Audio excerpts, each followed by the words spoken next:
Thank you for visiting Past the Wire TV, the YouTube channel of PastTheWire.com. Hello, everybody. Welcome to Past the Wire TV. Jeff Metz and me, John Stetton, Kentucky Derby Radar Show number 4. The preps are rolling by. We got the Tampa Bay Derby this weekend. We had 3 nice races last weekend, Jeff. And what do you think? Things moving along? Yeah, 2 of the horses that really seemed to make their way to the top of the leaderboard was Forte, of course. He was dominant in his performance. And I thought Practical Move really showed that he's a top contender. He really did. He impressed me. And, what we talked about on the last show, the irony of horse racing. Tim goes and wins with his own horse instead of one of the Bob horses that everybody had their eyes on, which was kind of interesting how things like that work out. Definitely, and I was able to catch up with Ramon Vazquez after the race, and he said the horse really improved. Having that little break from low sal to now was very beneficial for the horse. He was nice and fresh.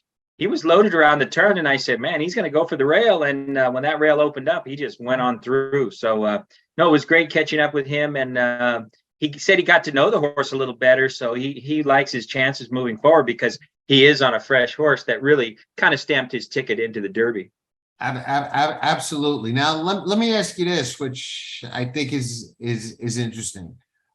Is there anybody else coming out of the San Felipe who you thought showed signs that they might go forward, they might want distance, they might improve off that race? I mean, was there anybody behind him that you'd say also showed a tell that they might be a contender, or did he just seem to really have the measure of those and be a cut above the rest of the field? He seemed to have the measure of those and really kind of, we'll have one more prep race here, the Santa Anita Derby, which a lot of these horses will probably come back in. Maybe some maiden winners will show up in there as well, or I don't know if anybody will ship in from out of town, but I think there really wasn't anybody that stood out to me behind.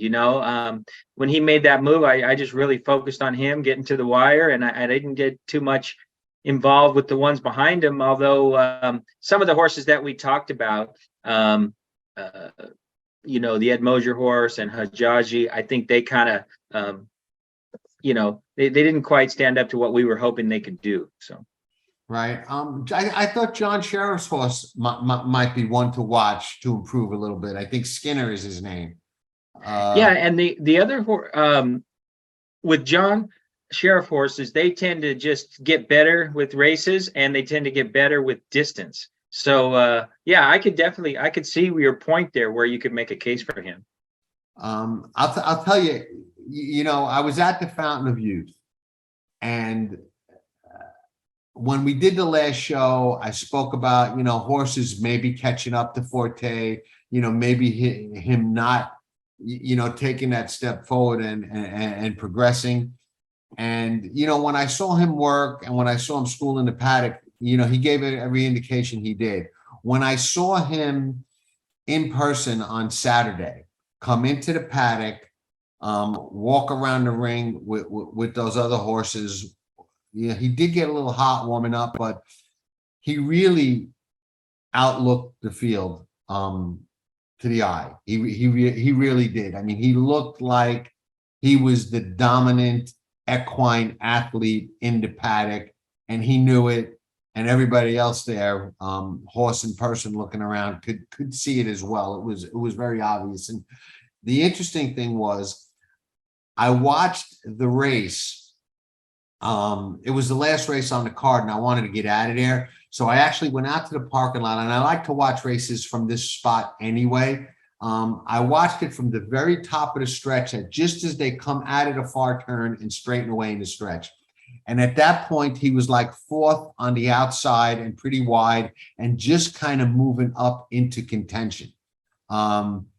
And I'll tell you, you could already, if you were watching there, I watched the replay, and it was a very different look than the replay on TV that I watched after, because on the replay at that point, it looked like he was moving into contention, and he was surely a contender.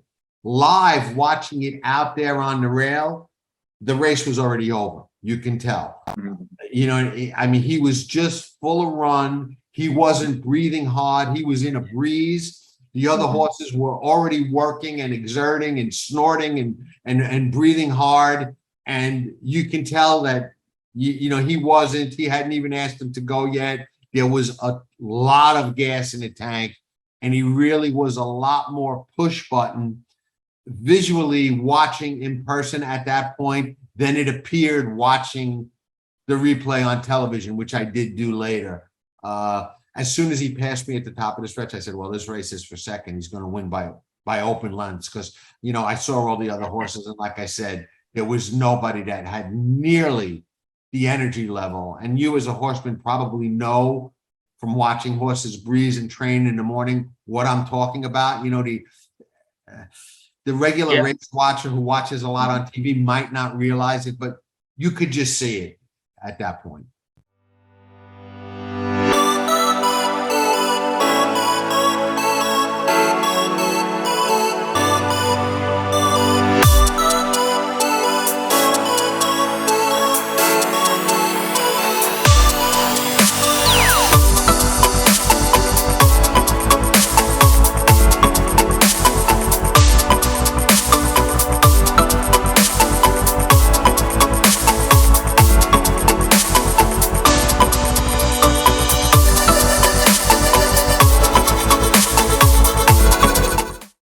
Number 1 is Mo Donegal by Uncle Mo. And they're off in the Remsen. As they come on for the finish, and it's going to be tight here in the Remsen. Mo Donegal. Mo Donegal bearing down on the outside. It's Mo Donegal and early voting, and it is Mo Donegal to win the Wood Memorial. And it will be Mo Donegal to win the Test of the Champion, the Belmont Stakes. Yeah, I watched the race, on TV and on the simulcast, but he looked like he got him to the outside, and he just pushed the button, and the horse said, okay, it's go time. And he did it very easy. He's got an effortless stride. That efficiency, that's what really, I think, makes him such the athlete that, and he does it so easy. So definitely it was a nice comeback race. You had mentioned the word was he was working good. So it definitely showed up, and I think he didn't empty the tank. So I still think he's going to have a lot of horse as he moves forward to the Kentucky Derby. I agree. And from a training standpoint, when you have the early favorite, the 2-year-old champ, and you come back, you cement your spot in the field. Does it take pressure off Todd as to what he does now and where he runs and how much he cranks him? I mean, is it an advantage for him now? I think so, because like we stated earlier, the fact that, he knows he's in there, he can do what he wants. Even like up to this race, he didn't have to have him fully cranked, and maybe he did, maybe he didn't, but he won off the layoff with ease, and definitely I think Todd's in the garden spot moving forward, and that horse is going to look awful tough to beat. Although some of the numbers, depending on what kind of numbers you look at, they're very similar. Practical Move and Forte. Right. Raise Cain won to Gotham. The Gotham kind of lost, its reputation and kind of luster as a major Derby prep. But what do you think of the Gotham and Raise Cain and the horses coming out of the Gotham? Anything? I think going into it, we kind of stated that the Gotham's lost a little bit of its glory, and it's just not as strong a contenders coming out of there as probably the Santa Anita and Gulfstream race. So, I'm definitely congratulations to the connections, but I think that I just didn't think the performance was as strong as the other two we talked about. I agree. But I think we may see a strong performance or two on Saturday in Tampa Bay. Yeah. I was looking through the PPs, and a lot of the horses coming back from the Sam Davis, and there's a few that I like there, and yeah, we can delve into that race too. Well, the first thing that I would mention talking about the Tampa Bay Derby is the hype. And Luis Saez and Wayne Lucas started a little bit of it, with Lucas publicly saying that Luis Saez told him he couldn't ride Secret Oath in the Azeri because he didn't want to take the chance of losing Tapit Trice by letting somebody else ride him in the Tampa Bay Derby. We know Lucas has a really nice older filly there, but the Derby's the Derby, and I guess Luis didn't want to be in a position where somebody could come and take that mount away from him. So Tyler Gaffleone winds up picking up the mount on Lucas's older filly, and Luis sticks with Tapit Trice, who's coming off 2 wins, broke his maiden in the mud at Aqueduct, going a mile in his second start, then went a mile at Gulfstream. Went off the second choice that day to another Todd Pletcher horse, who interestingly enough is also in the Tampa Bay Derby. That was odds on against Tapit Trice. He gets to go 2 turns for the first time, and he's a $1.3 million purchase by Tapit out of a Dunkirk mare. What do you think? That's what really stood out to me, was that 1.3 million purchase price. So obviously he was a good looking individual, and I'm sure not only that he's gray on top of it, but the fact that mare has got to have thrown quality runners. I would just assume with that type of price. But the thing is, also what stands out to me is Todd Pletcher has taken his time with this horse. He got the maiden, he went to the allowance race, he didn't jump right to stakes, and so now he's taken that nice natural progression. And this horse has run 3 1-mile races. So it's not like he's coming out of sprints. Distance isn't a problem. He's bred for it. He's raced it. And each buyer number, it gets better from the one before. So just steady improvement, a lot of things to like. And I could see why, they made him 8-5 morning line choice.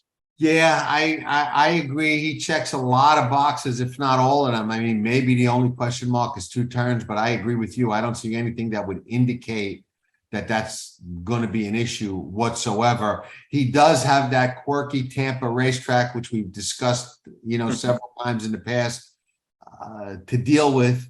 But, he just looks, looks like he's going to hand those 3 1-mile races really look like they are a strong foundation builder for a horse. I mean, you don't really see that very often with a lightly raced young 3-year-old, having 3 starts, all being those, 1-turn miles. That's kind of a little bit of a rarity, And he won at Aqueduct and he won at Gulfstream. So, it's not like he's just one-dimensional, one track. So he won in the mud.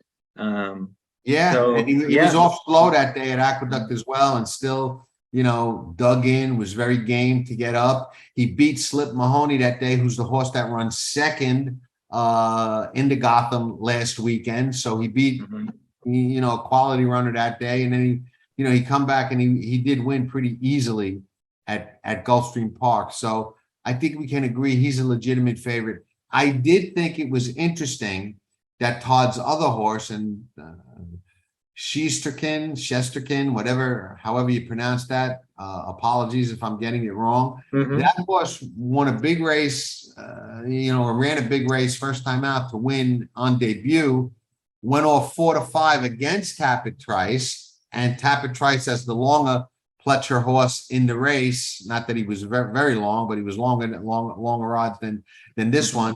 Beat him. And this one puts blinkers on this time. I'll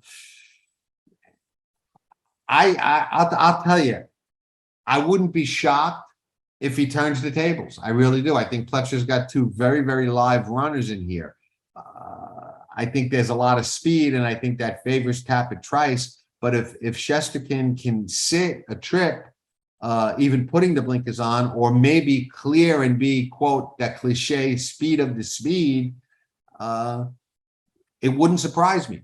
And it would be interesting to know, I'm sure Irad Ortiz had the opportunity to ride that horse back, but he jumps on the 3 Classic Legacy for Bill Mott.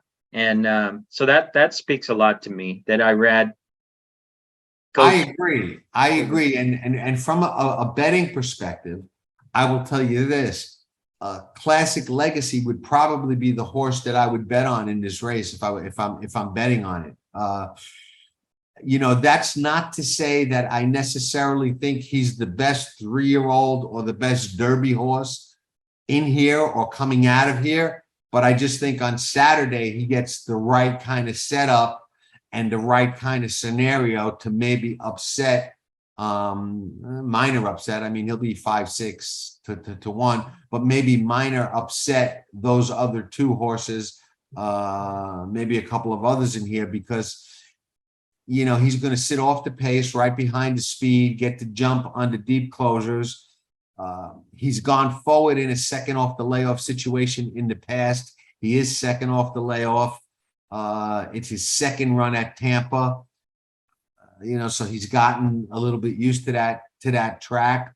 Mott thinks enough of him to bring him back there. So I doubt he showed any signs or he thought that he just didn't like the racetrack. So I see a lot of positives, on his side of the table to run a big race on Saturday. And, like you said, Irad obviously had some options, one of them maybe being the other Pletcher horse, and winds up here. And it's interesting Mott would go to Irad because Irad's obviously committed to Forte.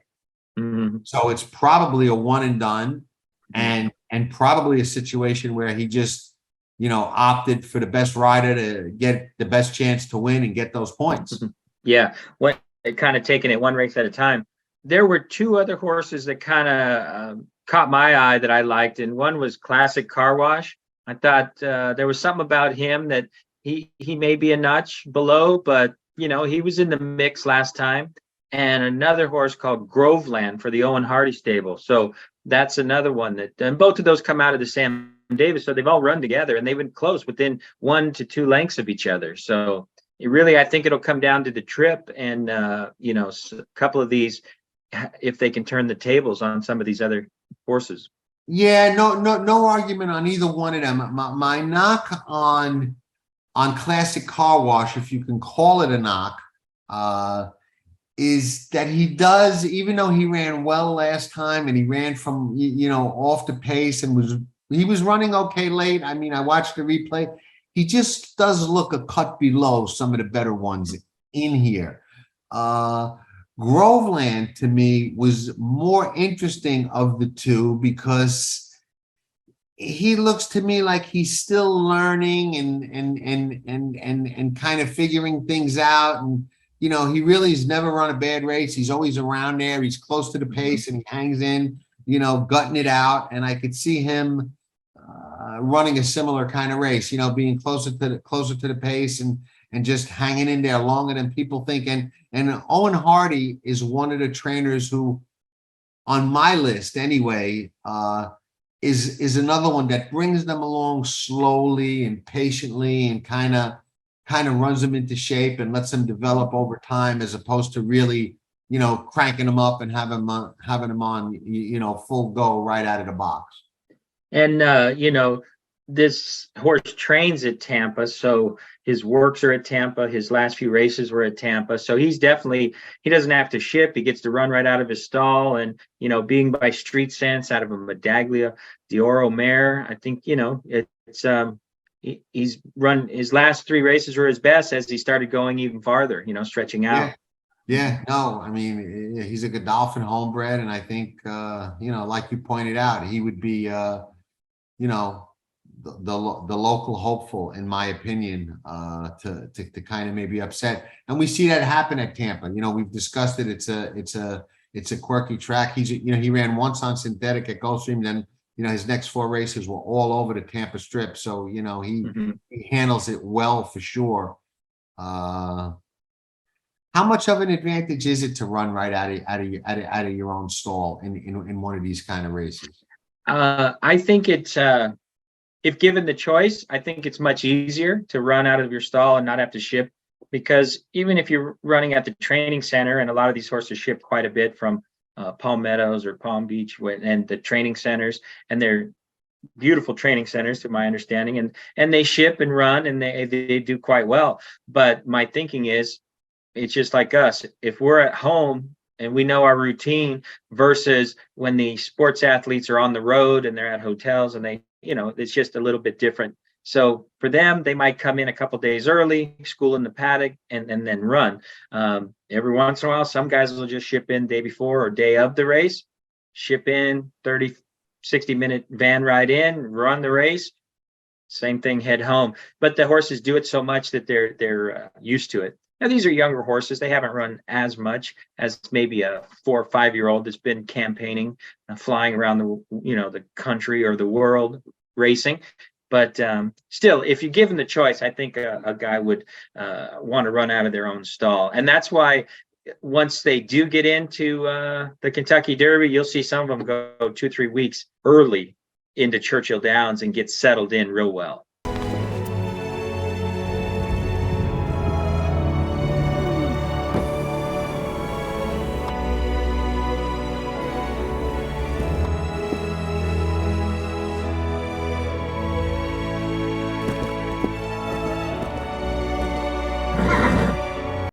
Right. No, I get that. And I watch that, every year to see who goes early and who doesn't. I've never been able to really put my finger on whether at the end of the day, it becomes, an advantage or not. But obviously, if you're 20-1 and you're stabled there versus a 4 to 5 shot shipping in, I mean, 9 out of 10 times the 4 to 5 shot's going to win because they're just that much better. But if you have a horse that's 2-1 and 3-1 and something happens, the van gets a flat tire, he's on the road for 2 hours instead of what should have been 30 minutes, then it's a little different. But or maybe they're a real high-strung horse and they just pawn the whole trip and catch a shoe or do, and who knows what they could do. But yeah, I mean, obviously the best horse oftentimes gets the job done. The horses are pretty good. They're pretty smart and they ship decently. So especially these higher caliber, classy horses, they ship even better than, say, your $5,000 claimers. Right. From a trainer's perspective, you mentioned something I want to ask you about, and then we'll say a little bit something about the Tampa Bay Derby and the horses coming out of it again, and wrap up what's going to be a quick show this week. You've got one in today, so we won't take much of your time. From a trainer's perspective, like I said, I noticed Forte did get a little bit warm on the racetrack before he went into the gate. You could see he was starting to sweat. It was a humid day. It was hot. Didn't affect his race at all. But,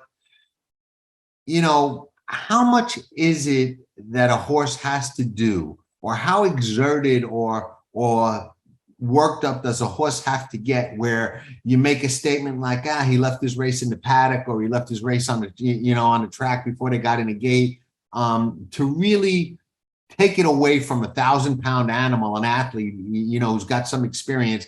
How much should it, how much has to happen for you to really, make note of it and say, this horse might not be at his best because of how he's acting? I think it goes along the lines of just like you're really good at watching patterns in the form, on the film, stuff like that. So if you see a horse, like Forte was coming off a layoff. So any horse that hasn't run in a while, that has run before, they get anxious. They're excited to get back in the game and run. So I could see them, sweating a little bit. And I always kind of equate things to sports. So let's take a basketball player, for instance. Certain guys, they're just heavy sweaters, and it's like they could be doing their layups and shoot arounds and they get real sweaty and they're just loose and limber, but they're not tired, but they sweat a lot. I think with the horses, I think if a horse sweats and gets warm, you see some lather on the neck or the kidney sweat or under the tail. I think when you see that in the post parade, especially like you were on site and you were live, you got to watch the paddock, the warm up and the race and the post parade. So if that horse got warm and we saw the performance that we saw, I don't think it took anything out of him. Now, if he was bone dry and then his next start, he's lathery and sweaty, then I would be a little concerned. And this goes for any horse. Like if you've seen a couple of races, oftentimes you get to watch him walking in the gate. If you can see that gate load, and you'd be watching Santa Anita, and if it's 78, 80 degrees, you expect some neck sweat. So if you see that, and what happens is if there's 8 horses going in the gate and all 8 are sweating and one isn't, that horse conserved his energy. But when you see only one horse sweating and the other 7 not, then that might be worrisome, because that horse was pretty nervous, maybe from the paddock, from the post parade. And sometimes they're just maybe having an off day and they're a little worried, and they really lather up before going in the gate. So how much does it take out of them, I think, is very individual. And I think it comes to how did they perform after doing that? And then you could take note of that. Like what you saw in Forte, I don't think the horse could have run a much better race visually. So I think it took 0 out of him. I think the sweat and the lather, whether it was a schooling day or whether it was race day, I think that, he's a stallion. He's probably humid there in Florida. And I think it just, he got a little sweaty, but it didn't bother his performance at all. So I think individual. Okay. Interesting.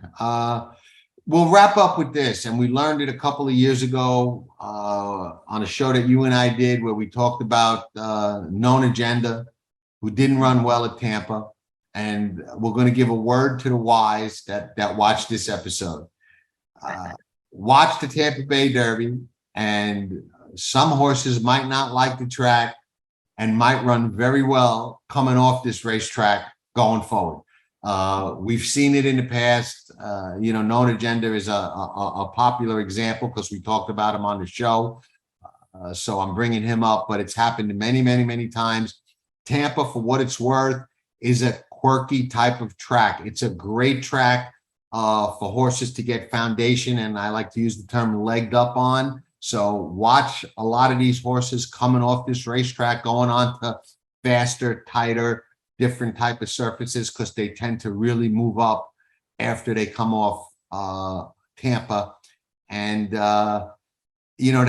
this year I noticed that speed has been pretty good at Tampa, and they've been producing some fast times, and speed's been holding, but that doesn't take away from it being that kind of track that they leg up on. Sometimes, even when you see those fast times and speed hold, those horses are still getting that good foundation racing over and training over that racetrack. So it's a full field, some nice prospects, but there'll definitely be some horses to watch coming out of that race that will pay dividends going forward, because they might not handle that racetrack. So it's a great race to watch because of its status as a prep for the 3-year-olds, and because of what you may glean going forward at watching it. So with that, going to let you go get ready to hopefully damage at Santa Anita. All right. Sounds good. This race at Tampa is going to be good. It has a quality field because it is in close proximity to Gulfstream. So the guys aren't afraid to pop up there and run. And, another chance to get Kentucky Derby points. So anytime they can get some points as we get into the slowly soon to be crunch time for the Kentucky Derby, this will be one of the, some of them might go right into Kentucky off of this. Some of them might squeeze in one more prep race, but yeah, it should be fun. And I'm excited for Tampa to have a great day of racing. And I think it's going to be a great race, the Tampa Bay. Yeah, race. We'll have time to talk about this going forward, but you've got an interesting addition to your final big prep out there, the Santa Anita Derby. You've got a horse from Japan coming in. I saw that headline, and said he was going to make his next start in the Santa Anita Derby. So I think that's good that he can come here from overseas and get his feet wet, get acclimated to American racing. And the Japanese have really been up in their game in the breeding shed, and they've hit the international stage. They did well in Saudi. They've done well in Dubai. They came to the Breeders' Cup and have done well. So, yeah, they're definitely enjoying this international flair, and we know it's going to happen. At some point, a Japanese horse is going to win the Kentucky Derby. I'm glad you said that, because we'll close with this. We've got our Derby seminar that we do every year coming up. We got our, we do our Breeders' Cup seminar every year. I want to say 2 years ago, I think 2 years ago on the Breeders' Cup seminar, I said, sooner or later, these Japanese horses are going to come over here and win some of these races. Okay. And that was the year that a couple of them won. I didn't have any of them. They all beat me. One of them beat me out of a huge ticket on I had Dunbar Road, who got nosed out by one of them. They didn't have any of them. They've been doing nothing but win since I said that. And I had been betting them before that because I knew, like I said, someday one of these ones are going to jump up and win. So sure enough, do as I say, not as I do. Watch those Japanese horses, because like Jeff just said, sooner or later, one's going to come over here and jump up and win and surprise everybody. And, you know, they've been kind of on a roll now, showing how good their operation has become and how good their breeding and racing has become, because, you know, they're competitive on the big stages all over the world now. So, you know, like you said, it will happen. And it's interesting to see one come here a little bit early for that, you know, last prep over here, and, you know, kind of get acclimated and see what, you know, racing here is all about. So that'll be a fun one to see. And we'll talk more about that when the Santa Anita Derby is coming up on, you know, our next Derby Radar episode. So thanks everybody for tuning in. Yep. You go get him, Jeff, do some damage today, and ciao for now, everybody. We'll see you next go round. See you next time.